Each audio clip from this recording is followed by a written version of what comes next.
الرحيم مالك يوم الدين إياك نعبد وإياك نستعين اهدنا الصراط المستقيم صراط الذين أنعمت عليهم غير المغضوب عليهم ولا الضالين آمين. Amin ya Rabbal Alamin. Seperti biasa para jemaah yang dikasihi diingatkan supaya offkan mikrofon supaya tidak ada sebarang gangguan. Sekiranya ingin membuka kamera, hendaklah berada dalam keadaan menutup aurat dan sopan. Sekiranya ingin mengajukan sebarang soalan, hendaklah kemukakan soalan di hujung kuliah atau sekiranya Ustaz membuka ruang untuk bertanya. Semoga majlis dapat berjalan dengan lancar dengan izin Allah Subhanahu Wa Taala. Seketika saya menyerahkan kepada Ustaz. Tafadhal mashkura. Baik, bismillahirrahmanirrahim. Assalamualaikum warahmatullahi wabarakatuh. Alhamdulillahi rabbil alamin. Nahmaduhu wa nasta'inuhu wa nastaghfiruh. Wa na'udzu billahi min syururi anfusina wa min sayyiati a'malina. May yahdihillahu fala mudilla lahu wa man yudlil fala hadiya lahu. Asyhadu an la ilaha illallah wahdahu la syarika lahu wa asyhadu anna Muhammadan abduhu wa rasuluh. Amma ba'd. Alhamdulillah. Pertamanya kita syukur pada Allah Subhanahu Wa Taala di atas kesempatan yang Allah izinkan kepada kita pagi ini. Mudah-mudahan kesempatan kita berada dalam majlis ilmu pagi ini Allah Taala melapangkan dada kita dan Allah Subhanahu Wa Taala menurunkan rahmah kepada kita, dan mudah-mudahan jugalah Allah juga memberikan kekuatan kepada kita untuk beramal dengan ilmu yang telah kita ketahui, insya-Allah. Amin ya rabbal alamin. Baik, ibu-ibu, bonda-bonda yang dirahmati oleh Allah Subhanahu Wa Taala, insya-Allah untuk pagi ini kita akan sambung lagi bacaan kitab Ensiklopedia Para Rasulullah Sallallahu Alaihi Wasallam, dan hari ini kita akan sambung iaitu tahun yang ke-5 Hijrah, muka surat yang ke-110. 110. Muka surat 110, tahun yang ke-5 Hijrah, iaitu perang yang dikenali sebagai Perang Dumah Al-Jandal, ataupun disebut sebagai Perang Daumah Al-Jandal. Baik, kalau ibu-ibu punya nota, ada yang tulis Muharram itu minta perbetulkan. Dia bukan bulan Muharram. Ini correction Kalau ada tulis Muharram tu minta maaf lah. Yang sebenarnya adalah bulan Rabiul Awal. Cetakan yang baru tu dia dah tukar dah, Rabiul Awal. Cetakan lama tu dia tulis Muharram. Muharram. Siapa yang nota dia tulis Muharram tu sebenarnya tukar dia adalah pada bulan Rabiul Awal. Bulan Muharram, Puan Azrinanya ni Muharram Muharram tu bulan haram kan? Bulan yang tidak ada peperangan. Tu tersilap lah. Silap saya lah tu. Saya tulis, saya tak perasan edit masa awal-awal dululah. Yang barunya adalah pada bulan Rabiul Awal. Baik, kalau ingat tahun yang keempat Hijrah, perang yang terakhir iaitu pada bulan Sya'ban. Pada bulan Sya'ban ada peristiwa perang yang dikenali sebagai Badar Al-Mau'id. Perang Badar yang dijanjikan. Perang Badar Al-Mau'id itu adalah perang Badar yang Abu Sufyan nak buat repeat ataupun kita kata perang double set. Sebab bagi Abu Sufyan, perang Badar Nabi menang, manakala perang Uhud dia menang, Quraisy menang. Jadi dia nak tahu, kita dah seri dah satu-satu. Seorang menang dah. Sekarang kita nak buat penentuan siapa yang menang. Maka kata Abu Sufyan di dalam peperangan Uhud, kita bertemu pada Badar tahun berikutnya, iaitu pada bulan Sya'ban. Dia janji dengan Nabi nak jumpa pada tahun yang keempat Hijrah. Perang Uhud berlaku tahun ketiga. Jadi dia bagi tempoh setahun dengan Nabi. Dia nak jumpa dalam perang Badar Mau'id itu adalah untuk repeat. Nak buat double set, siapa yang menjadi penentu yang paling hebat lah, yang paling kuat. Jadi perang Badar tu adalah dikenali sebagai Badar Al-Mau'id, Badar yang dijanjikan. Tapi pada tahun keempat Hijrah tu, perang Badar Al-Mau'id tu orang Quraisy tak datang. Ini kita dah bincang kan dulu kan. Orang Quraisy tak datang. Sebab apa? Mereka diselubungi dengan perasaan takut dan cemas kepada Nabi SAW.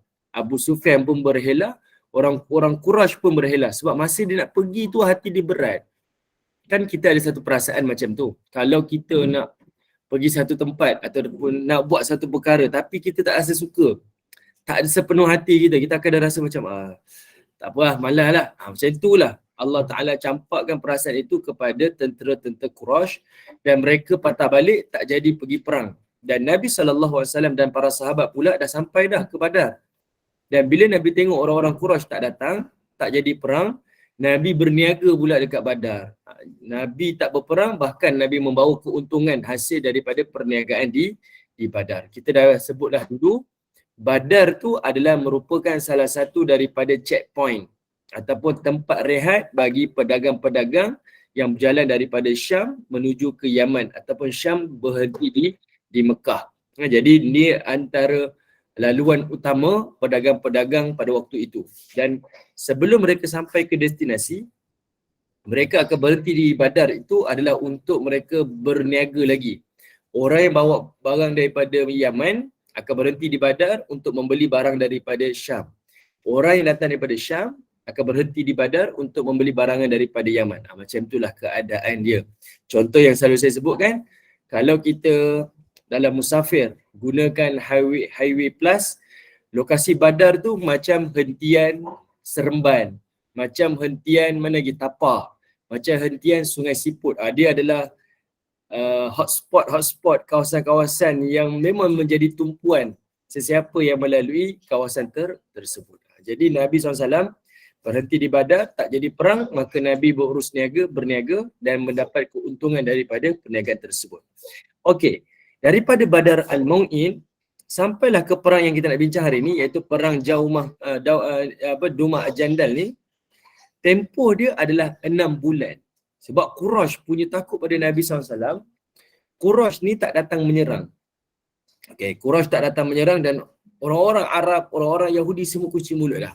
Sebab dia tengok, pada tahun keempat Hijrah tu, bila ada serangan yang bertalu-talu kepada Nabi dan para sahabat, Nabi menang dalam semua perang. Nabi menang. Nabi menang dalam semua peperangan. Bila Nabi menang dalam semua peperangan, orang Yahudi tak cakap banyak dah. Orang Quraisy pun tak cakap banyak dah. Mereka pun diam. Dan waktu itu, macam mana berlakunya perang Daumah Jandal ni? Iaitu ada kabilah-kabilah yang kita panggil sebagai kabilah-kabilah kecil yang berada di utara Madinah. Mereka ni duduk di wilayah Syam. Kalau kita tengok pada peta ibu-ibu, daripada Madinah nak ke Daumah Jandal ni, dia mengambil masa 15 hari, iaitu sekitar 500 km lebih daripada Madinah nak ke Daumah Jandal. Dia jarak dia sama antara Mekah nak ke Madinah. Jauh, sangat jauh. Dia berada di utara Madinah. Kalau hari ni, Daumah Jandal ni dia duduk di utara Saudi tu, dia berhampiran dengan kawasan Syam. Dan Daumah Jandal nak pergi ke Syam, dia mengambil masa 5 hari sahaja, sangat dekat. Sebab itu Daumah Jandal ni pada zaman Nabi, dia disebut sebagai wilayah Syam. Dia duduk di wilayah Syam. Dan di situ, kabilah-kabilah ni yang duduk dekat wilayah ni, dia akan buat hasil pendapatan mereka tu adalah daripada hasil mereka menyamun, mencuri dan merompak daripada pedagang-pedagang. Jadi Nabi tak suka perbuatan tu. Apa yang Nabi buat? Bila Nabi tahu yang mereka ni mencuri, merompak dan sebagainya, maka Nabi SAW hantar para sahabat Nabi ni buat serangan hendap kepada kumpulan ni. Sebab kumpulan ni dia bukan sekadar merompak untuk jadi hasil pendapatan, tapi dia merompak harta-harta pedagang ni adalah untuk bina kekuatan untuk menyerang kota Madinah. Jadi sebab daripada itulah Nabi buat serangan perang Daumah Jandal. Ini kita punya mukadimah kita pada pagi ni. Yang ini adalah perang yang terakhir sebelum berlakunya perang Khandaq. Dia ada rentetan dia. Kita tengok muka surat 110. Ketua panglima dia Rasulullah. Ketua Presiden Madinah, pemangku Nabi adalah Sibaq bin Urfata Al-Ghifari. Bilangan tentera adalah 10,000 tentera. Saya dah bercek sekejap. Saya rasa bukan 10,000 ni. Bilangan tentera dekat sini 10,000. Nanti saya dah bercek balik, minta maaf. Bukan 10,000, saya minta maaf ibu-ibu. Dia adalah 1,000 tentera. Okay, bukan 10,000 dia adalah 1,000 tentera. Banyak correction pula dekat perang Dumah Al-Jandal ni. Okay, bilangan tentera bukan 10,000 tapi 1,000 orang tentera. Okay, tengok dengan lokasi oasis yang strategik dan menjadi laluan para pedagang, maka Daumah Al-Jandal yang sering dijadikan kawasan hitam oleh kabilah-kabilah yang tinggal di sekitar dia. Okay, dia menjadi kawasan tumpuan. Sebab kalau ibu-ibu pergi ke hari ni, Daumah Al-Jandal ni dia kawasan kering. Dia adalah kawasan padang pasir, kering kontang. Cuma zaman dahulu dia ada oasis. Ada macam kawasan air, tadahan air yang boleh dijadikan sebagai bekalan minum kepada pedagang-pedagang yang akan lalui padang pasir yang sangat luas waktu itu. Apa tidaknya, mereka sering melakukan aktiviti rompakan dan ugutan terhadap para pedagang yang melaluinya. Maka lebih berani lagi mereka mula berpakat merancang, mengatur strategi untuk menyerang kota Madinah pula. Okay, jadinya okay, alright, terima kasih Puan Zina. Okay, jadinya dekat sini ada dua misi yang dilakukan oleh kabilah-kabilah yang duduk dekat Daumah Al-Jandal. Pertama, hasil pendapatan dia adalah rompakan kepada pedagang. Bayangkan pedagang ni ahli perniagaan, barang dagangan dia sangat banyak. Okay, sangat banyak. Berapa ribu dinar dengan tunggangan unta dia. Ni semua mewah-mewah ni. Jadi bila dia rompak, satu jadi pendapatan. Satu lagi untuk bina kekuatan menyerang kota Madinah. Jadi Nabi SAW dia ada perisik-perisik dia. Bila Nabi tahu berita ni, Nabi akan tutup setutup-tutupnya mana-mana pintu yang membuka kepada perpecahan ataupun yang membawa kepada ketidakstabilan kepada negara Madinah Al-Munawwarah. Inilah ciri-ciri pemimpin. Artinya, seorang pemimpin dia kena pastikan negara dia itu tak akan berlakunya apa-apa kemusnahan ke ataupun ketidakamanan tu, dia memang kena jaga. Dan dia akan tutup semua pintu-pintu tu. Dan ini yang dilakukan oleh Nabi. Kalau ikut logiknya, benda ni, Daumah Al-Jandal ni, kabilah ni bukan duduk dalam kota Madinah. Luar kota Madinah, jauh pula tu, 500 km. Tapi Nabi tahu. Dan ini menunjukkan Nabi ni sebagai pemimpin proaktif. Dia bukan pemimpin reaktif. Maksudnya diserang baru nak bertindak balas. Tak. Nabi ni proaktif. Dia dengar je berita ni dan dia tahu dengan risikan dia memang orang ni nak serang Nabi, maka Nabi buat serangan terlebih dahulu. Okey. Perang ni berlaku dalam bulan Muharram. Artinya daripada Badar Al-Mau'id nak menuju ke perang Daumah Al-Jandal ni 6 bulan. 6 bulan. Tengok perang Badar Al-Mau'id bulan Sya'ban. Ramadan, Syawal, Zulkaidah, Zulhijjah, Muharram, Safar. Ni Rabiul Awal. Ada 6 bulan Nabi free. Dan 6 bulan tu bukan Nabi duduk je kat kota Madinah. Tapi Nabi tengok ada tak serangan-serangan daripada luar. Jadi inilah laporan yang Nabi dapat, ada serangan yang cuba diusahakan di Daumah Al-Jandal. Okey. Baik, kemudian tengok 1,000 tentera berangkat. Berita aktiviti dan perancangan jahat musuh akhirnya sampai ke pengetahuan Nabi. Tanpa membuang masa, Nabi terus mempersiapkan 1,000 orang tentera dan seorang penunjuk arah daripada Bani Uzrah untuk menuju ke Daumah Al-Jandal. Tujuan Nabi tidak lain adalah bagi mempertahankan Madinah diserang, selain untuk mengelakkan daripada kerosakan yang lebih besar berlaku. Menariknya, Nabi menggunakan strategi serangan hendap dalam operasi kali ini dengan melakukan perjalanan pada waktu malam dan berehat pada waktu siang agar tidak disedari oleh musuh. Saya dah sebut dah banyak kali dah. Misi operasi Nabi ni, strategi Nabi lakukan, kebiasaannya Nabi gunakan serangan hendap. Kenapa serangan hendap? Sebab bila Nabi buat serangan hendap, kebiasaannya musuh tidak bersedia. Ada dua kemungkinan. Pertama, sama ada musuh akan larikan diri, dan yang kedua, musuh akan surrender awal. Ini misi Nabi. Kenapa Nabi buat macam ni? Sebab Nabi nak minimalkan angka korban. Kalau hari ni punya peperangan, lagi banyak berlaku peperangan, pembunuhan, angka korban tu dia lebih rasa gah. Seorang ketenteraan tu dia akan rasa lebih kuat. Macam mana kami ada senjata, teknologi, kami boleh bunuh ramai orang musuh. Itu yang difikir. Tengok macam Russia berperang dengan Ukraine. Russia berperang dengan Ukraine. peperangan tu menjadikan hari ni dunia tak stabil. Kita kena tahu Ukraine ni dia pengedar tepung yang terbesar di dunia. Okay, Ukraine ni dia memberi kesan dari sudut global. Pakar-pakar dunia melihat dia akan memberi kesan pada sumber makanan tahun 2023. Tapi dia orang tak peduli. Sebab apa? Itu menunjukkan kemampuan dia, kuasa dia. Dan Eropah lepas ni dia akan masuk musim winter. Eropah akan masuk musim winter. Dan Eropah hari ni dia nak deal semula dengan Russia, tapi bukan melalui Europe, tapi dia melalui negara. Macam Itali nak bincang dengan Russia supaya buka dia punya gas pemanas dia untuk menjadikan Itali ni tak terlalu sejuk. Macam-macam. Ini isu yang kalau ibu-ibu tengok pada isu semasa hari ni lah. Nabi tak macam tu. Nabi berperang bukan nak tunjukkan kita berkuasa, nak tunjukkan kita ni paling kuat. Tak. Nabi berperang kerana membawa iman. Dan iman itu adalah untuk membawa keamanan. Jadi serangan hendap yang Nabi lakukan ini adalah untuk minimalkan angka korban. Dan supaya dengan kadar yang paling cepat selesaikan perang tu. Bukan nak berlanjutan. Tengok Ukraine dengan Russia dah nak ke setahun dah. Perang tak habis-habis lagi. Okay, sampai memberi kesan kepada dunia yang lain. Okay. Ini yang kita kena tengok daripada Nabi SAW. Nabi bukan nak membunuh seramai-ramai umat dia, tidak. Nabi SAW nak minimalkan angka korban. Sebab itu Nabi melakukan serangan secara hendap. Okay.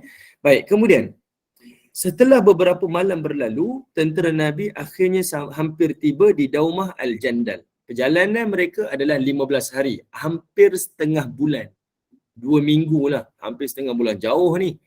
Satu lokasi yang sangat jauh. Tapi takut diserang, maka Nabi mempertahankan terlebih awal pergi menyerang golongan-golongan kabilah-kabilah ni. Okey, tengok Daumah Al-Jandal lengang. Daumah Al-Jandal lengang. Namun saat itu Daumah Al-Jandal sunyi sepi. Rupa-rupanya musuh sudah berjaya menghidu kehadiran tentera Nabi SAW. Lalu terus melarikan diri, meninggalkan harta dan ternakan mereka kerana ketakutan. Maka semua harta dan ternakan mereka menjadi fa'i tentera Islam. Ini kita dah bincangkan fa'i ni.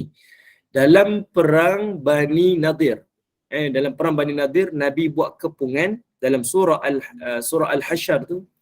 Allah Ta'ala sebut ada beza harta ghanimah dan ada beza harta fa'i.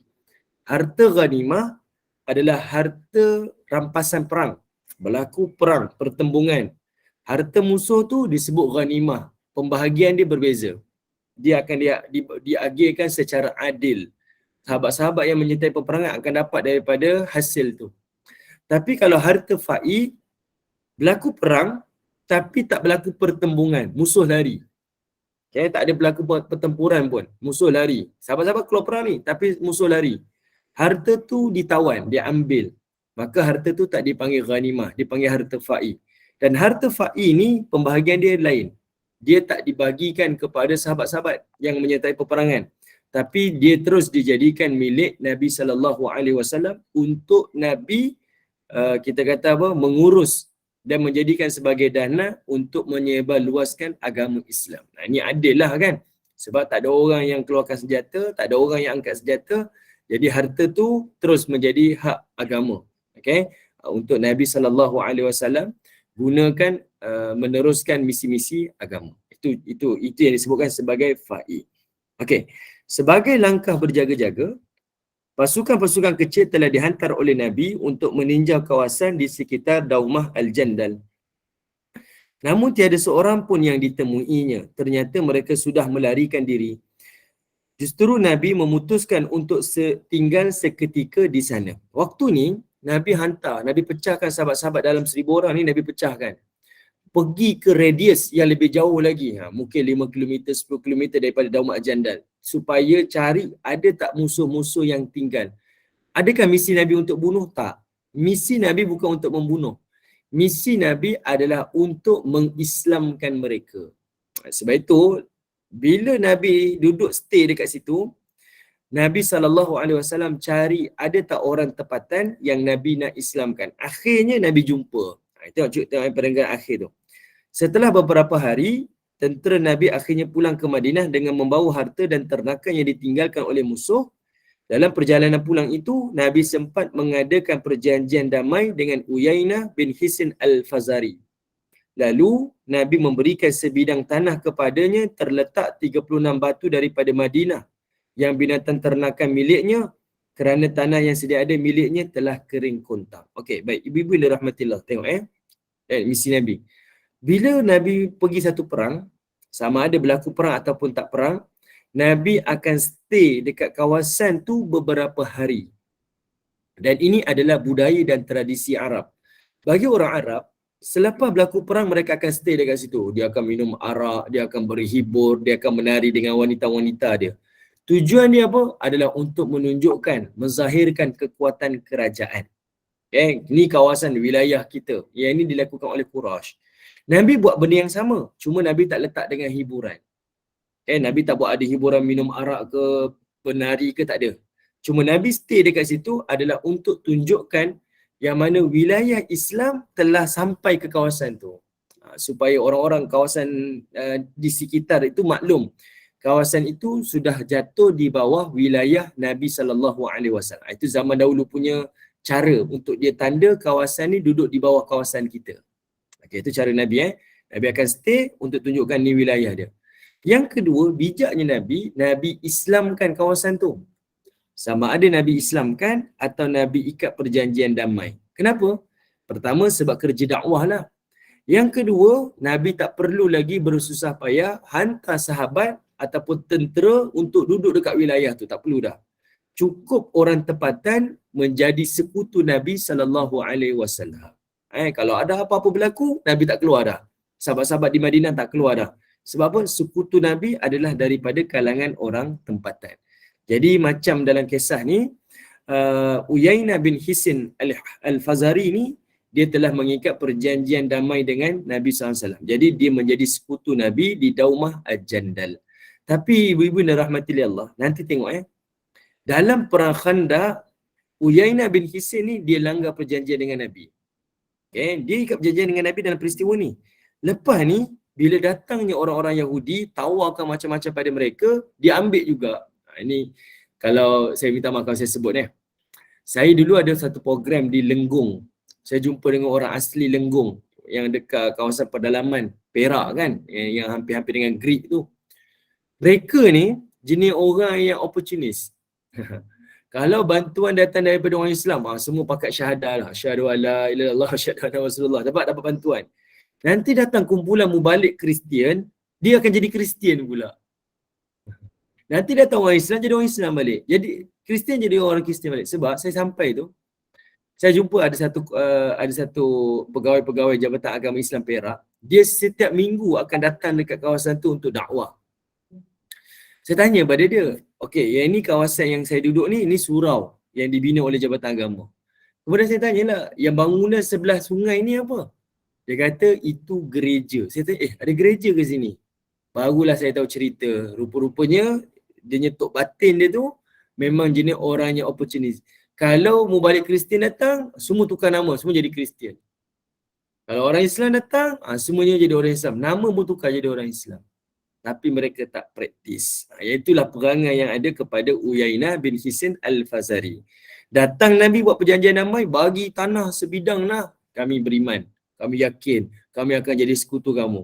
Tengok-tengok Yahudi datang, tawarkan, dia pun jadi orang Yahudi juga. Ini perangai ini sama je. Okay? Sebab dia dah tak fikir agama dah. Yang dipikir adalah keuntungan untuk dunia dia. Okay, baik. Ibu-ibu yang dirahmati oleh Allah Subhanahu Wa Taala. Inilah perang Daumah Al-Jandal. Kesimpulan dalam perang ni iaitu Nabi SAW rasakan kawasan tu dah jadi wilayah Nabi sebab Nabi dah jadikan orang tempatan itu sebagai sekutu Nabi. Dan yang lebih utamanya ternakan-ternakan dan juga harta-harta daripada musuh ni telah menjadi milik Nabi SAW sebab Nabi menyerang dan mereka telah mengosongkan kawasan tersebut. Okey, baik, kita tengok nota kecil bawah tu nota kecil bawah tu.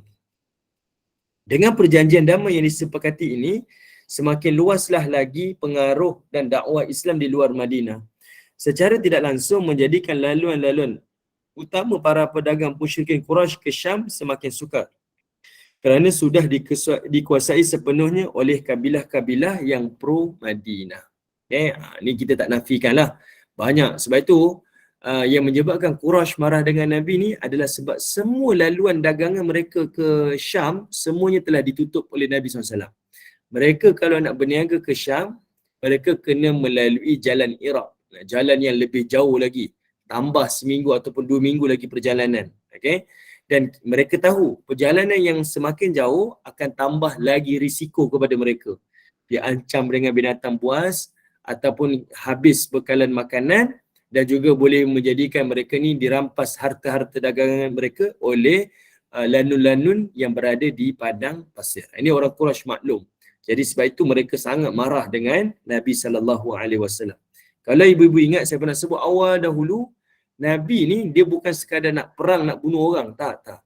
Nabi sebenarnya dia melancarkan trade war, perang dagangan. Dia tutup semua dana-dana ataupun pendapatan-pendapatan kepada negara. Dia tutup semua. Dia pastikan negara tu lumpuh dari sudut ekonomi. Nak melemahkan mereka ni agar tak ada kekuatan untuk menyerang Islam di kota Madinah. Atau ini bijaknya Nabi SAW sebagai pemimpin. Apa yang saya nak sampaikan pada ibu-ibu, inilah yang menunjukkan kepada kita, nak jadi pemimpin ni, dia bukan sekadar saya ada kehendak, ada passion nak jadi pemimpin. Tetapi dia kena ada ilmu nak jadi pemimpin. Saya bagi satu contoh macam ni ibu-ibu. Ibu-ibu ingat tak kita pernah baca tafsir surah Yusuf? Tafsir surah Yusuf. Sebelum Nabi pindah ke Madinah ni, Allah turunkan surah Yusuf kepada Nabi SAW pada tahun ke-10 kenabian. Dalam surah tu, Allah tunjukkan ciri-ciri kepimpinan kepada Nabi Yusuf AS. Dan itulah pengajaran kepada Nabi SAW. Apa dia? Ada 2 perkara yang Allah tunjukkan. Pertama, pemimpin tu mesti ada sifat al-muhsinin. Kalau ibu-ibu baca surah Yusuf, ibu-ibu akan jumpa banyak kali Allah ulang perkataan muhsinin. Pertama, iaitu pada Nabi Yusuf AS, kan Nabi Yusuf ni dia campak masuk perigi. Kemudian dijual di pasaran gelap. Kemudian dibeli oleh Al-Aziz Mesir. Dia duduk di istana. Allah kata apa? Yusuf adalah muhsinin. Bila Yusuf duduk dalam istana, Allah kata Yusuf muhsinin. Kemudian Yusuf ni telah dituduh nak menggoda isteri kepada pemimpin Mesir. Lalu dicampak, dihumban dalam penjara. Kawan-kawan Yusuf dalam penjara kata apa? Yusuf adalah muhsinin. Allah ulang. Kemudian bila Yusuf AS jadi pemerintah, dia keluar daripada penjara, Raja Mesir angkat Nabi Yusuf ni jadi pemimpin. Allah kata apa? Yusuf adalah muhsinin. Tengok ni pertama. Sifat pemimpin ni pertama adalah muhsinin. Apa maksud muhsinin ibu-ibu? Bila Nabi Yusuf ni, dia daripada kecil duduk istana, membesar dalam istana, Allah kata Yusuf adalah muhsinin. Maksudnya apa? Yusuf ni walaupun membesar dalam istana, dia tak pernah jadi sombong dan dia tak pernah ego. Sebab biasanya kalau seseorang manusia hidup di dalam kesenangan, dia akan membesar menjadi apa? Sombong, jadi jahat, jadi angkuh. Tapi Yusuf tak, dia tak berubah, dia memang baik. Allah kata Yusuf tetap baik walaupun dia ni membesar dalam istana. Itu sifat pemimpin, dia tak berubah. Kedua, bila Yusuf duduk dalam penjara, Allah kata Yusuf adalah orang muhsinin, orang baik. Itu menunjukkan walaupun Yusuf ni daripada istana duduk dalam penjara, dia tak ada hasad, dia tak putus asa, dia tak hilang harapan. Dia tetap adalah orang baik. Kita macam mana ibu-ibu? Masa senang, kita jadi baik. Masa susah, kita jadi jahat. Itu manusia, fitrah kan macam tu. Tapi Yusuf Allah tunjukkan tak. Waktu duduk istana jadi baik. Duduk dalam penjara pun dia baik. Kemudian bila dia keluar, dia angkat menjadi pemerintah di Mesir, Al-Aziz Mesir.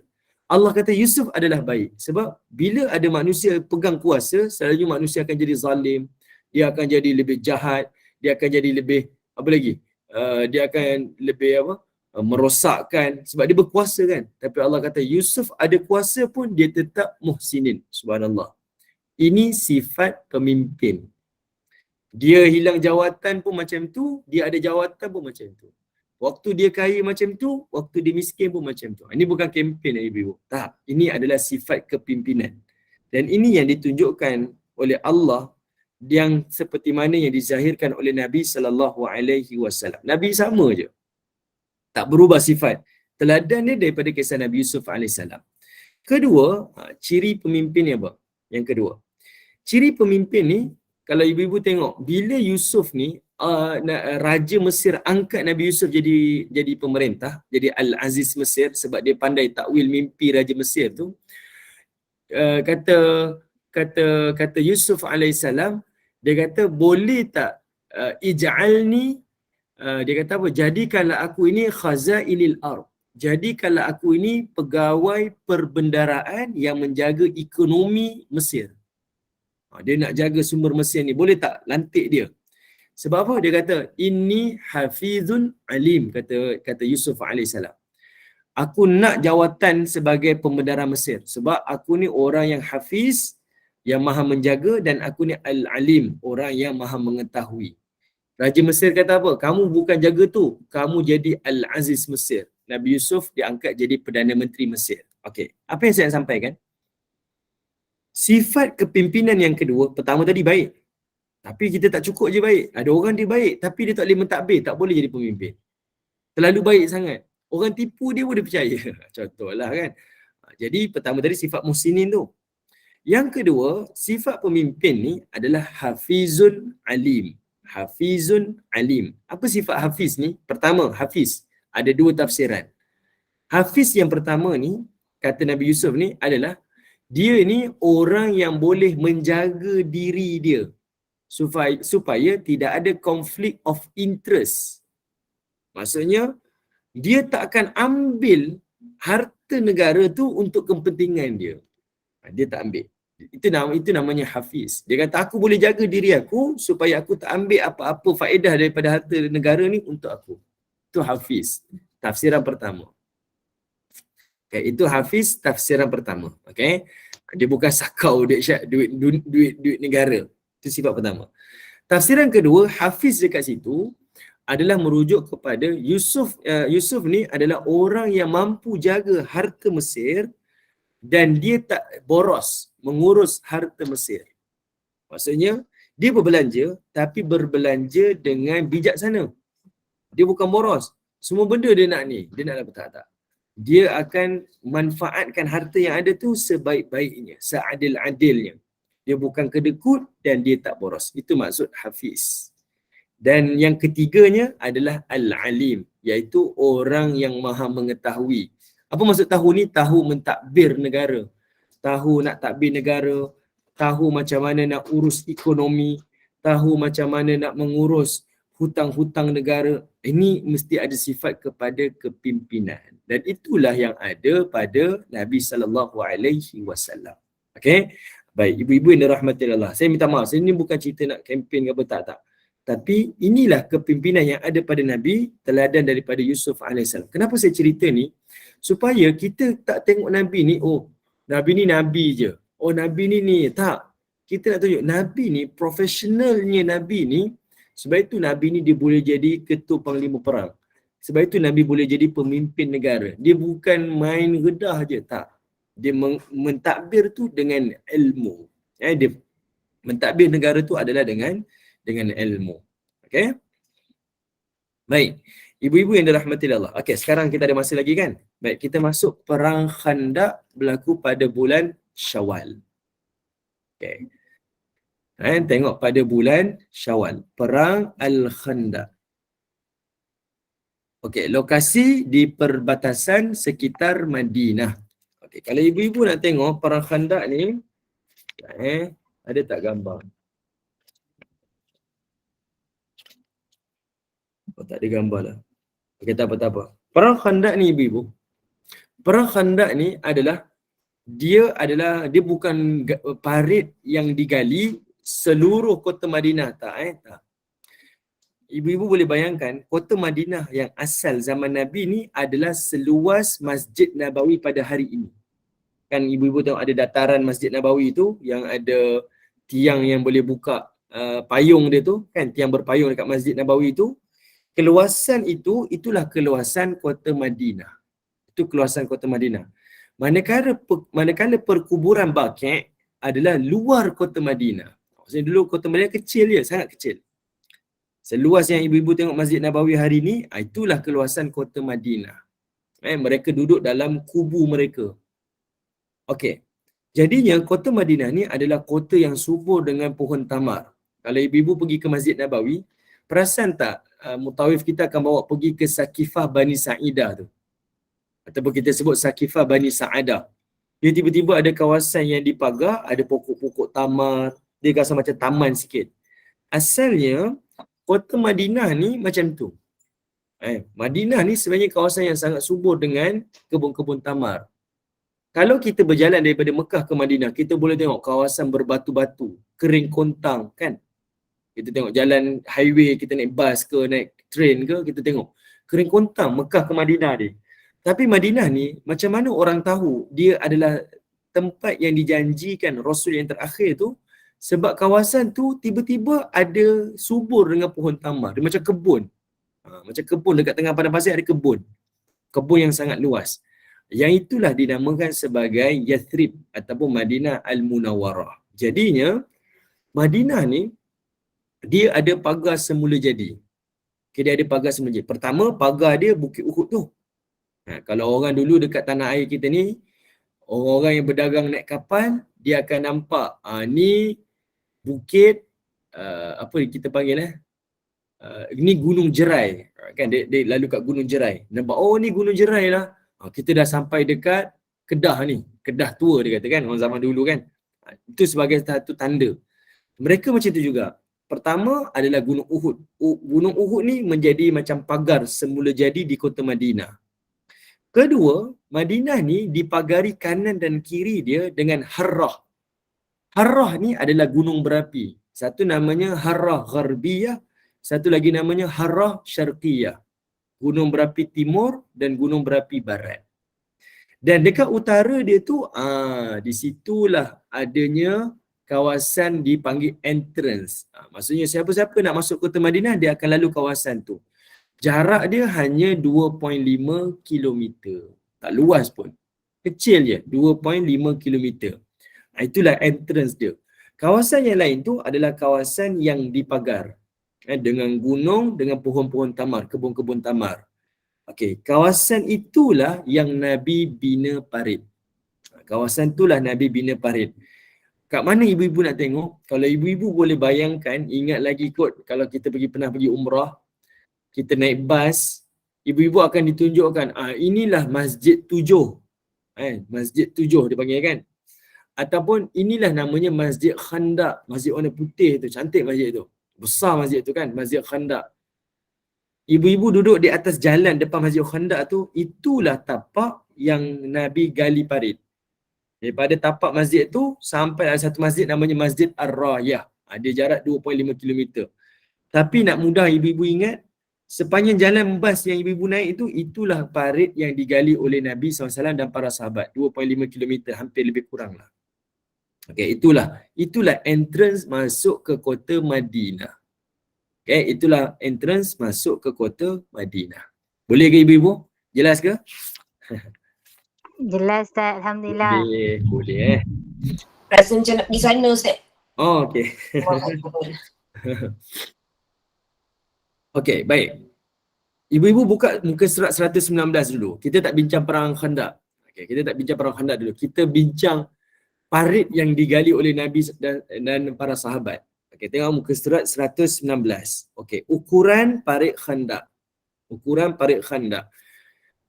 Sebab musuh yang datang ke Madinah waktu ini adalah musuh yang datang lebih kurang 10,000 lebih. 10,000 tentera lebih. Kira paling ramai lah yang berjaya dikumpulkan oleh orang Yahudi dan juga orang-orang Quraisy. Dia paling ramai. Sebab sebelum itu dia datang 1,000, 3,000 kan.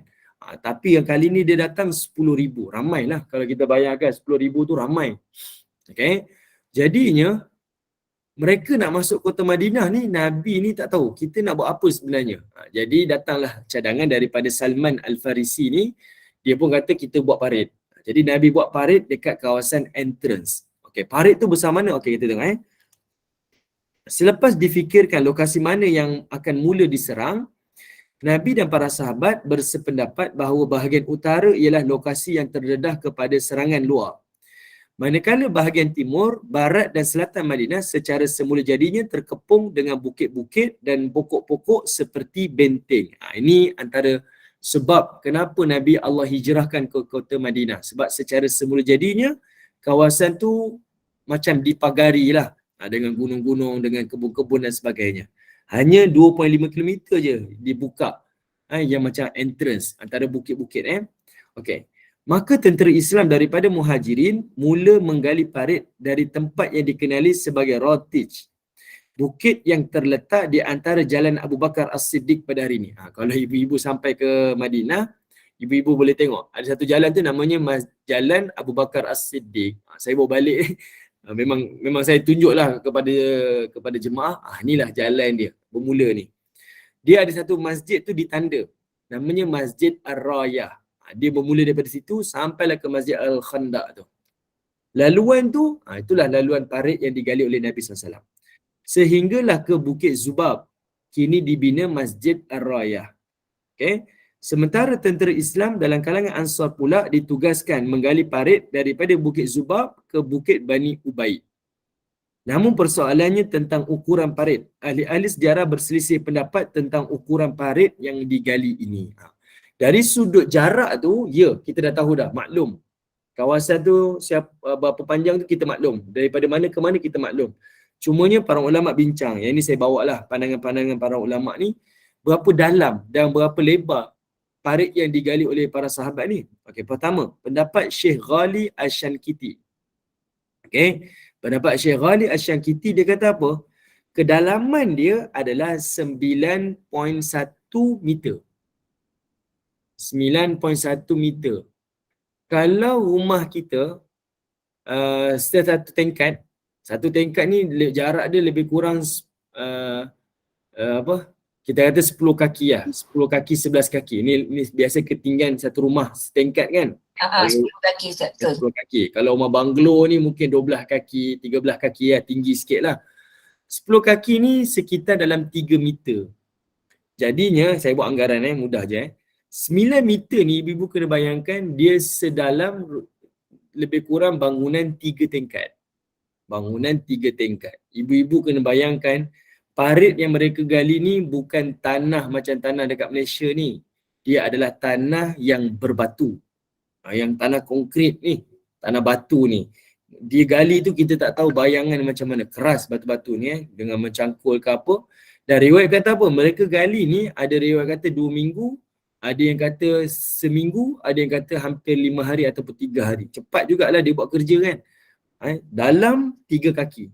Sebab itu ada musuh Nabi, dia berperang, berperang di dalam parit ni. Nak kata parit ni dalam, mereka berperang dalam parit tu. Dan ada juga musuh Nabi, dia cuba lompat dengan kuda, kuda dia jatuh, mati, patah kaki. Nak cerita, ni antara riwayat dia, iaitu kedalaman dia 9.1 meter. Lebar dia 18.3 meter. Lagi besar lah, sangat besar. Sebab itu mereka boleh berperang dalam tu, sebab itu mereka boleh duduk dalam tu. Okay? Ini antara riwayat yang paling kuat. Iaitu Syekh Ghali Al-Syankiti. Kedalaman dia macam bangunan 3 tingkat, lebar dia 18.3 meter. Okey, pendapat Al-Wakil pula, dia kata apa? Kedalaman dia adalah 3 meter. Macam rumah setingkat lah. Macam rumah setingkat. Manakala lebar dia adalah 5 meter. Ini pendapat Al-Wakil. Manakala pendapat Syekh Muhammad Bashamil dia kata apa? Kedalaman dia 3.2 meter, manakala lebar dia 4.1 meter. Ini antara pandangan-pandangan yang hampir sama. Okey, kalau ibu-ibu tengok nota kat bawah tu, tengok panjang dia. Panjangnya lebih kurang 2.7, 2 km ataupun 2.3 km. Okey, ini ada 3 pandangan. 2.7, 2 km ataupun 2.3 km. Jauh lah kita bayangkan, jauh, sangat jauh. Dan bayangkan mereka ni berperang waktu ini adalah di dalam bulan Syawal.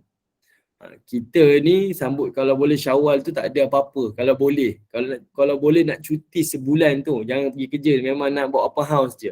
Kalau kita lah. Tapi Nabi tunjukkan kepada kita, parit tu tak ada dah. Parit tu tak ada, tapi tanda tu kita boleh nampak. Tanda tu mereka tanda dengan masjid. Awal dia dengan hujung dia tu. Ditanda dengan masjid. Okay? Masjid Ar-Raya sampailah ke Masjid Al-Khandaq tu. Ditanda parit tu. Cuma kalau ibu-ibu pergi ke Khandaq hari ni di Madinah, dia ada masjid 7.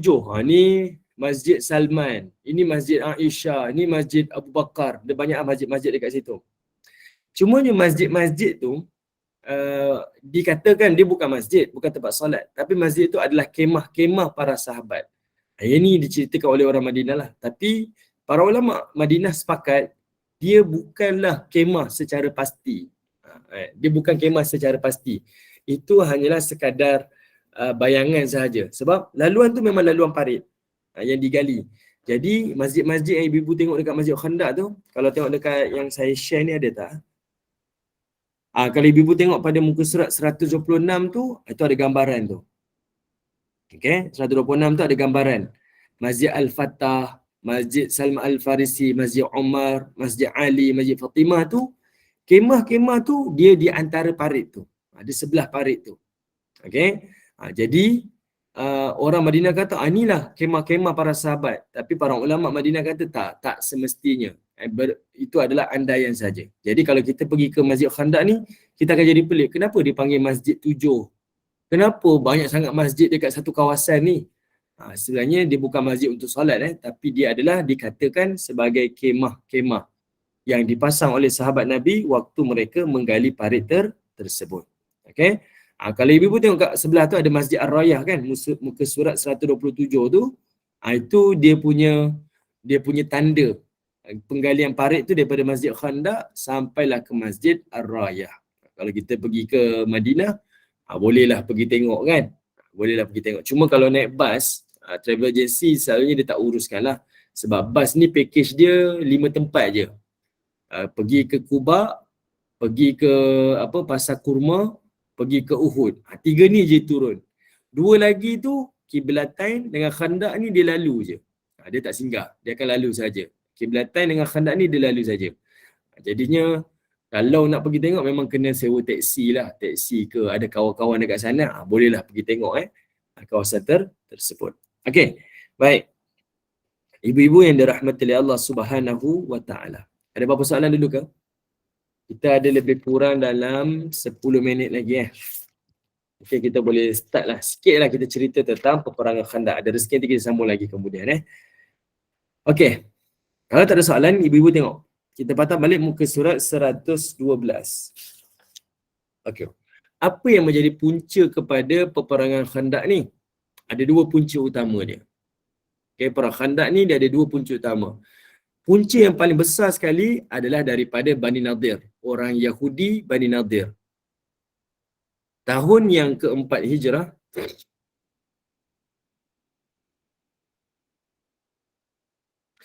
Ustaz mana tanya digalakkan membeli buku ni ke? Okey. Saya pun tak pandai nak kata galakkan ke tidak kan. Kalau saya kata galakkan macam saya menjual pula. Kena beli Puan Ija. Ni sahabat ustaz saya, wajib kena dapatkan. Kau tak free. Sebab yelah buku ni saya tulis, nanti saya kata wajib beli lah, susah juga kan.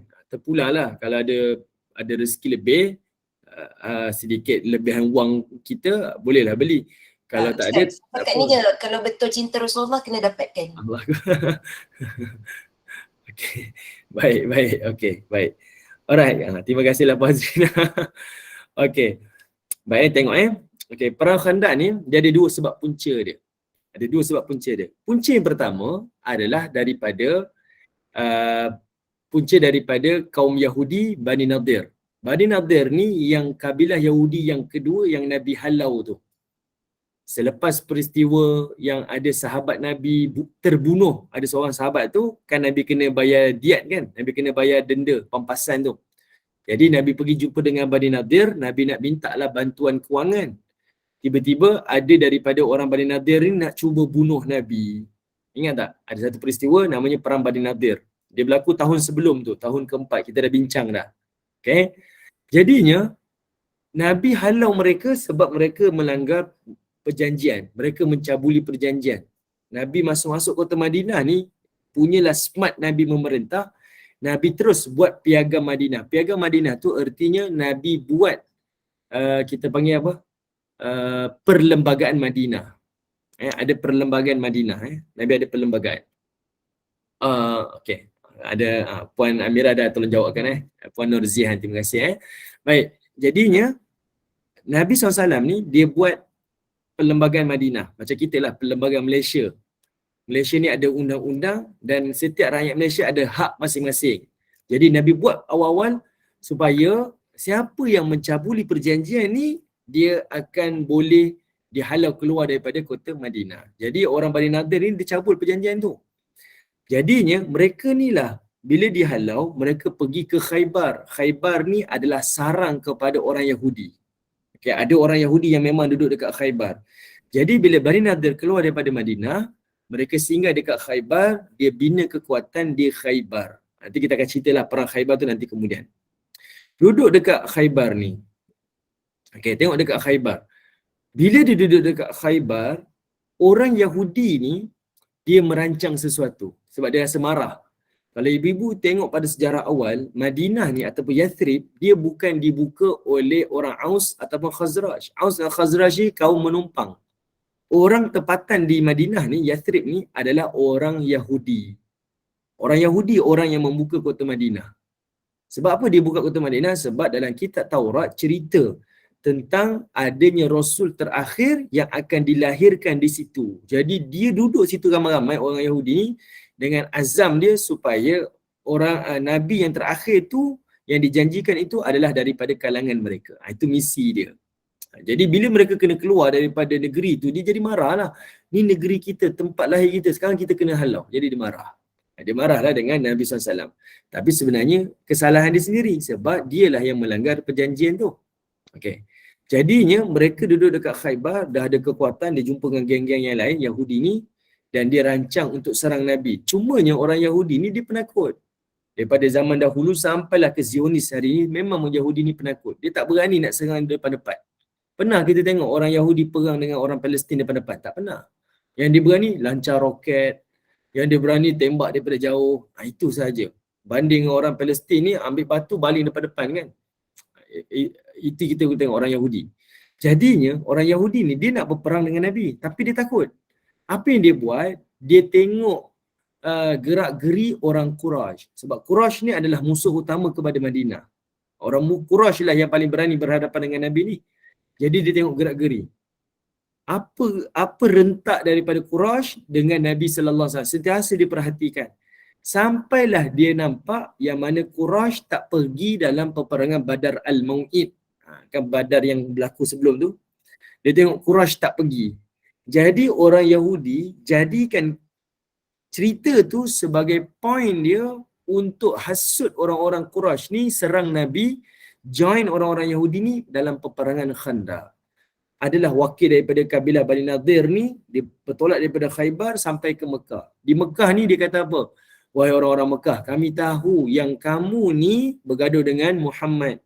Dan kami tahu kamu tak pergi Badar Mau'id ni. Jadi untuk bersihkan nama kamu, dia yang tercemar ni, yang mana orang kata orang Quraisy penakut, tak berani perang dengan Nabi ni, maka orang Yahudi pun kata, sekarang ni saya sediakan platform. Saya ada ruang. Ini peluang kamu untuk bersihkan nama kamu. Saya akan sediakan ramai tentera, saya akan sediakan peralatan-peralatan senjata, kamu bersama dengan kami serang kota Madinah. Serang kota Madinah. Yang itu yang menyebabkan Abu Sufyan yakin untuk menghapuskan Nabi SAW. Maka tercetuslah perang Khandaq. Yang itu menjadi tercetusnya peperangan Khandaq. Orang Yahudi pandai ambil kesempatan dan orang Quraisy pula lebih nak tebus maruah mereka. Jadi mereka memberpakat, maka perang Khandaq ni dikenali sebagai perang Ahzab. Ahzab tu artinya perang pakatan. Mereka berpakat antara banyak-banyak kabilah ni. Mereka kumpul jadi 10,000 lebih, mereka nak serang Nabi SAW. Apa pengajaran dia ibu-ibu? Kita tak boleh nak masuk lah, nanti cerita dia panjang lagi. Pengajaran dia apa? Kita ni jangan berpecah dan jangan berbalah. Sebab musuh sentiasa perhatikan kita untuk ambil peluang. Kita tengok dari skop negara. Kalau rakyat Malaysia bergaduh-gaduh, percayalah ada orang luar yang sentiasa mengintai peluang. Konon datang nak jadi pendamai. Kita boleh tengok di Afghanistan. Kita boleh tengok di Iraq. Kita boleh tengok di Libya. Pemerintah bergaduh dengan rakyat. Apa yang jadi? Amerika datang, kononnya nak datang membawa misi keamanan. Apa yang berlaku? Hancur, lebur negara tu. Membangun tak sampai hari ni? Tak membangun. Ya, habis. Siapa yang untung dan siapa yang rugi? Sebab itu, kita sebagai rakyat ni kena bijaksana. Dan sebagai pemimpin negara pun kena bijaksana. Okay? Jangan jadikan perpecahan tu menjadi peluang kepada musuh untuk hancurkan negara. Sebab kamu memikul tanggungjawab yang sangat besar dan kamu akan dipertanggungjawabkan di hari akhirat. Okay, itu pertama. Yang kedua, kalau kita tengok skop kita, saya bukan pemerintah negara Ustaz, saya bukan pegang jawatan-jawatan besar, tapi kita juga memegang jawatan-jawatan yang kecil, iaitu di rumah tangga kita. Jangan kerana kita bermasam muka dengan isteri ke, dengan suami ke, dengan anak-anak, menjadikan ada orang yang ketiga ke, orang yang lain yang luar ni akan menghancurkan rumah tangga kita. Jangan bagi peluang. Jangan bagi peluang. Jangan ada pergaduhan. Suami isteri ni jangan bergaduh. Memanglah kita akan tergigit lidah ni. Kan? Tapi jangan sampai dia menjadi perbalahan yang besar. Ibu-ibu ingat tak dalam peristiwa Nabi SAW ni, dia nak bagi tahu kepada sahabat Nabi bila berlakunya Lailatul Qadar. Nabi dah keluar daripada rumah excited nak cakap dengan sahabat-sahabat ni. Lailatul Qadar ni sekian-sekian tarikh. Tiba-tiba bila Nabi keluar, sampai dekat sahabat, Nabi tengok ada 2 orang sahabat bertelaga. 2 orang sahabat bertelaga. Dua-dua ni bergaduh. Ada 2 sahabat Nabi bergaduh. Dan Nabi ni leraikan 2 orang yang bergaduh ni. Sampailah mereka dah berhenti bergaduh. Tiba-tiba Nabi kata apa? Aku lupa sebenarnya tadi aku nak datang ke sini nak maklumkan kamu tentang tarikh bila berlakunya Lailatul Qadar. Tapi asbab pergaduhan ini Allah hentikan turunnya rahmah tu. Maksudnya Allah lupakan Nabi. Allah lupakan Nabi. Sampai Nabi tak tahu, nak cakap tak tahu. Nabi lupa sungguh. Sedangkan bukan susah pun nak ingat kan. Tapi Allah halang turunnya rahmah kerana pergaduhan 2 sahabat. Bayangkan ibu-ibu. Kerana asbab pergaduhan 2 orang, Allah tak turunkan rahmah kerana pergaduhan tersebut. Nabi lupa tentang tarikh Lailatul Qadar. Bayangkan negara kita hari ni yang bertelagah ni daripada rakyat marhain sampailah pemerintah-pemerintah. Daripada kampung, pergi ke kedai kopi, pergi ke bandar-bandar, sampai dalam parlimen. Semua orang pakat bergaduh. Apa nak jadi tuan-tuan? Allah angkat rahmah negara kita, Allah angkat berkat daripada negara kita. Tak dapat apa-apa, tak dapat apa-apa. Rugi lagi. Okay? Jadinya, kita kena belajar bertolak ansur. Kalau pemimpin, peganglah betul-betul jawatan tersebut, dan jalankan tanggungjawab sebaik-baiknya. Dan kita sebagai rakyat tahu. Sebab itu saya ingat ada satu hadis yang disebutkan oleh Nabi SAW ni, pemerintah ni adalah berdasarkan dosa kepada rakyat. Maksudnya kalau kita ni berdosa, Allah Ta'ala akan lantik pemerintah yang akan merosakkan rakyat. Tapi kalau rakyat ni betul, bersih, maka Allah Ta'ala akan lantik pemerintah yang terbaik untuk rakyat. Sebenarnya kita sendirilah. Okay? Jadinya, ni jangan cerita pasal negara lah. Kita cerita pasal rumah tangga kita. Kalau suami asyik bergaduh dengan isteri, isteri bergaduh dengan suami, Allah tak turunkan rahmah dalam rumah tangga kita. Allah tak turunkan sakinah dalam rumah tangga kita. Allah tak turunkan mawaddah dalam rumah tangga kita. Jadi banyak-banyak kena bertolak ansur. Saya minta maaf ibu-ibu, saya sangat muda untuk cerita benda ni. Tapi itulah pengajaran kita bersama berdasarkan daripada apa yang diajarkan oleh Nabi SAW. Mungkin ibu-ibu pun dah lepas zaman tu dah. Tapi kita boleh pesan-pesan pada anak-anak kita. Sebab perbalahan pergaduhan ni menghalang rahmat Allah dan menghalang berkat Allah turun dalam keluarga ataupun turun dalam negara kita. Okay? Wallahu a'lam. Okay, kita berhenti di sini. Okay, kita berhenti dekat sini. InsyaAllah kita akan sambung perang Khandaq kesempatan pada waktu yang lain. InsyaAllah. Terima kasih semua. Ada apa-apa soalan ke? Ataupun saya serahkanlah kepada moderator. Ustaz, ada siapa nak tanya soalan tak? Saya sendiri pun nak tanya Ustaz sebenarnya. Okay. Ustaz ada masa ke lagi ni? Boleh? Tak ada kuliah ke? Jadi Boleh lah. Boleh. 1-2 soalan lah boleh. Ustaz, sebelum ni saya tak faham sangat Ghazwah dengan Sariyah, tapi setelah saya baca-baca, rupanya Ghazwah dengan Sariyah ni kedua-dua kata-kata ni digunakan setelah Rasulullah hijrah ke Madinah ya. Okey, baik. Okey. Ghazwah dengan Sariyah ni kita istilahkan sebagai perang lah, perang. Cuma bezanya kalau Ghazwah adalah perang yang Nabi menjadi ketua panglima perang. Maksudnya dalam perang tu, misi tu Nabi jadi ketua panglima, Nabi turun padang, Nabi jadi tentera dan Nabi jadi ketua panglima. Kalau Sariyah pula, Nabi hantar misi perang tu, tapi Nabi tak menjadi ketua panglima perang. Nabi duduk kat Madinah, tapi misi peperangan itu dibawa oleh para sahabat Nabi. Sahabat Nabi jadi ketua panglima. Tapi dua-dua tu dipanggil sebagai perang lah, sama juga perang. Cuma membezakan perang yang Nabi hadir dengan perang yang Nabi tak hadir. Okay, kalau Ghazwah perang yang Nabi hadir, Sariyah perang yang Nabi tak hadir. Ghazwah ni memang banyak yang berlaku di Madinah ya Ustaz. Ya betul. Sebab perang ni memang berlaku zaman Nabi di Madinah lah, zaman di Mekah tak berlaku perang. Sariyah juga. Ada siapa? Okay. Assalamualaikum. Waalaikumsalam. Tadi saya pun dengar dalam perjalanan ni. Apa tu sepatutnya perang Badar tu kan dihadiri oleh orang Mekah tu untuk berperang dengan Nabi kan, tapi dia tak hadir kerana dia rasa ketakutan kan. Ya betul. Jadi adakah masa tu dikira declare yang orang Islam menang ataupun dia tak kira macam tu? Okey. Baik. Istilah perang dalam sirah ni, asal Nabi keluar je daripada Madinah dengan satu misi, maka dipanggil perang. Sebab itu kalau tengok baca kitab sirah, diistilahkan semua tu sebagai Al-Maghazi. Peperangan Nabi lah, Al-Maghazi. Kemudian dalam perang Badar Al-Mau'id ni, yang orang Quraisy tak keluar, Nabi je keluar. Dalam perang tu isytihar lah, kira Nabi menang lah.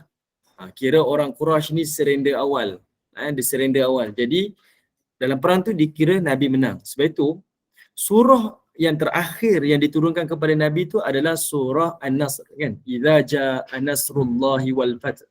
Allah Taala sebut Allah lah yang datangkan kemenangan pada Nabi dan Allah lah datang pertolongan pada Nabi. Itu merujuk kepada semua perang yang Nabi hadir, semua Nabi menang.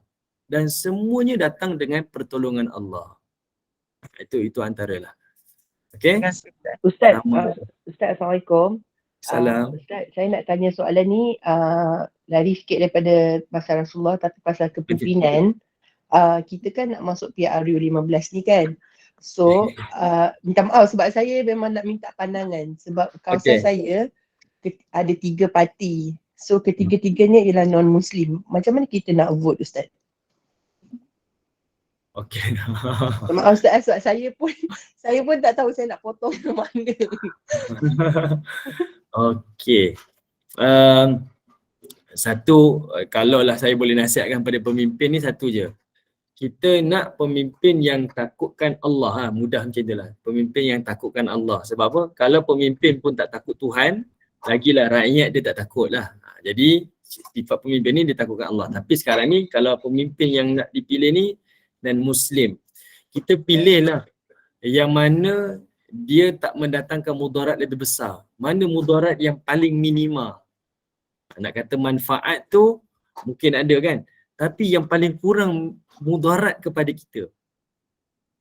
Di antara banyak-banyak tu kita boleh tengok yang mana yang datang mudarat yang paling banyak kepada kita. Yang datang mudarat yang paling banyak kepada kita. Hari ni saya baca orang kata yang ke-15 ni game dia berbeza. Kita tengok dari sudut individu kan. Siapa yang buat kerja, siapa tak buat kerja. Kita tak tengok parti dah. Jadi terpulanglah kepada masing-masing, tapi saya lebih suka kita tengok kepada ideologi lah. Dia membawa parti yang mana, sebab di parlimen nanti memang dia akan bawa suara rakyat. Tapi yang paling utama sebenarnya adalah dia akan membawa suara parti dia. Orang ni kalau bukan parti dia takkan sokong lah. Tapi sebenarnya mudah je ni Bibo. Saya nak ni last lah. Saya tak suka nak cerita pasal politik ni. Tapi sebab dah ada tanya kan. Saya rasa macam ni lah. Saya sebenarnya hilang kepercayaan lah. Sebab apa? Bayangkan orang yang menggubal undang-undang dekat parlimen ni, mereka ni adalah orang-orang yang tak rasa susah macam kesusah rakyat. Dia ada allowance kereta, dia dapat allowance tol, dia dapat gaji besar. Dia tak pernah rasa susah sebab semua benda ditanggung oleh kerajaan, betul tak? Dia berkhidmat 5 tahun, dia dapat pencen.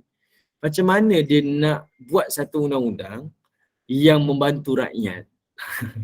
Sepatutnya benda yang paling besar sekali yang mereka kena uruskan, tak kisahlah mana-mana parti ni, dia kena buang semua allowance tu.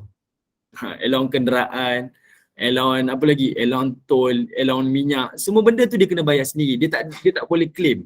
Dia kena bayar sendiri. Dia tahu berapa banyak yang dia kena bayar, spend setiap bulan komitmen dia, baru dia boleh cakap tentang hak rakyat. Kalau tidak, saya tak yakin mereka boleh cakap. Sebab dia hanya cakap, dia tak merasai, betul tak? Tak payah put saya lah. Betul. Sokong. Kan? Saya rasa macam mereka dia cerita je tapi dia tak pernah rasa. Dia tak feel. Betul. Dia tak feel. Jadi macam satu boneka je lah. Sekadar demokratik je lah tapi tak ada apa-apa pun. Tak lah. Okay. Baik. Jadi nak kira je mudarat yang paling minimal lah. Mudarat yang paling minimal lah. Okay. Allah. Okey lah, berhenti tak nak cerita lah politik. Okay. Silakan. Barakallahu fikum, jazakumullah khairan katsira Ustaz. Okey, oleh itu kesimpulannya sebagai seorang yang beriman kepada Allah dan Rasulnya, kita hendaklah menjadikan sirah atau perjalanan hidup baginda Rasulullah sallallahu alaihi wasallam ini sebagai petunjuk dan ikutan dalam setiap perkara dalam kehidupan kita, kerana baginda lah insan mulia yang selayaknya kita contohi dan teladani. Jadi mudah-mudahan bermanfaat, mudah-mudahan barakah, mudah-mudahan Allah kurniakan limpah rahmat kepada kita. Terima kasih kepada tim Gemendur Iman, terima kasih kepada sahabat-sahabat pencinta ilmu yang setia setiap hari. Sebelum menutup majlis, izinkan saya buat sedikit bahan kuliah hari ini Ustaz. Boleh. Pada pukul 2 petang Tafsir Al-Quran bersama Ustazah Helen Sukma Indah. Pada pukul 5.15 petang kuliah asar bersama Al-Fadil Ustaz Elin Aminin bin Muhammad Saleh. Pada pukul 3, astagfirullahalazim. Pada pukul 8 malam kuliah maghrib bersama Al-Fadil Ustaz Abdullah Umar bin Muhammad Saleh dengan tahsin Al-Quran. Pada pukul 9 malam kuliah maghrib sekali lagi bersama Al-Fadil Ustaz Meja Muhammad Naim bin Haji Ahmad Al-Hafiz. Dan pada pukul 9.15 malam kuliah isyak talaki Al-Quran bersama Al-Fadilah Ustazah Umairah bin Muhammad Saleh. Jadi dengan ini saya mohon maaf sekiranya ada sebarang kekurangan dan kesilapan. Yang baik itu datang daripada Allah, yang tidak baik itu datang daripada saya sendiri. Kita tangguh kuliah kita. Sebagai menutup majlis, mohon sekali lagi Al-Fadil Ustaz membacakan tasbih kifarah dan surat Al-As. Bismillahirrahmanirrahim. Subhanallah wa bihamdi, subhanakallah wa bihamdika, asyhadu an la ilaha illa anta wa astaghfiruka wa atubu ilaik. Subhana rabbika rabbil izzati amma yasifun wa salamun alal mursalin walhamdulillahi rabbil alamin. Wal 'asr innal insana lafi khusr illa alladhina amanu wa 'amilus salihati wa tawassaw bil haqq wa tawassaw bis sabr walhamdulillahi rabbil alamin. Terima kasih semua. Assalamualaikum warahmatullahi wabarakatuh. Waalaikumsalam warahmatullahi Terima kasih banyak wabarakatuh. Ustaz. Terima kasih Ustaz. Assalamualaikum. Assalamualaikum. Terima kasih. Terima kasih Ustaz. Assalamualaikum. Ya Allah. Terima kasih Ustaz. Assalamualaikum. Terima kasih semua. Malam ni Mun dulu. Sama. Murah tadi dah beri makluman tadi Mun dulu bukan Ustaz Abdullah kan dah ubah tu. Ya, tadi Mira dah sebut Mun dulu, lepas tu tersilap pula tersebut. Mun dulu. Tukar Mun dulu baru Ustaz Abdullah. Tahsin Kusmi Isyak. Baik. InsyaAllah nanti kita update dalam grup. Assalamualaikum. Salam. Puan Aisyah, anda nak ke mana? Nak pergi kat AGN hari ni, nak appointment. Tadi dah pergi cucuk, minta cepat. Tadi pergi kat klinik untuk apa tu, double booster kan. Pagi-pagi mesti cucuk double booster. Lepas cucuk double booster, Sekarang ni dah perjalanan kesesakan jalan raya. Terpaksa berhenti ambulans di tengah lalu. Okey. Take care semua. Semoga semuanya okey. Allah. Cik Amanillah, Kak Okey. Wan. Semoga dia memudahkan. Terima Semoga kasih. dimudahkan. Tengok Apa apa tu baik-baik anak sayang bujang saya oi. tu. Segok. Anak sikit anak bujang. Ya, Kak Wan. Tak Semoga ingat dipermudahkan nama Kak Wan. apa. Li ke? Bukan? Li, ya Ali. Buat kereta baik-baik ni. Li. Okey. Moda ada jumpa Li. Moda tak jumpa Li kan? Mudah tak jumpa tapi mudah tengok Li ada Li babai dekat video masa diorang kat sana tu. Peneman anak syurga saya. Alhamdulillah. InsyaAllah. Syukur. Nak tengok jalan raya yang Wan, jam. insyaAllah. Ya, amin. Awak dah start Moda. travel dah. Nampak jam? Moda, Yusra. Kalau Ya. nak selawat-selawat je, Kak Ros ada mengaji pukul 9.30.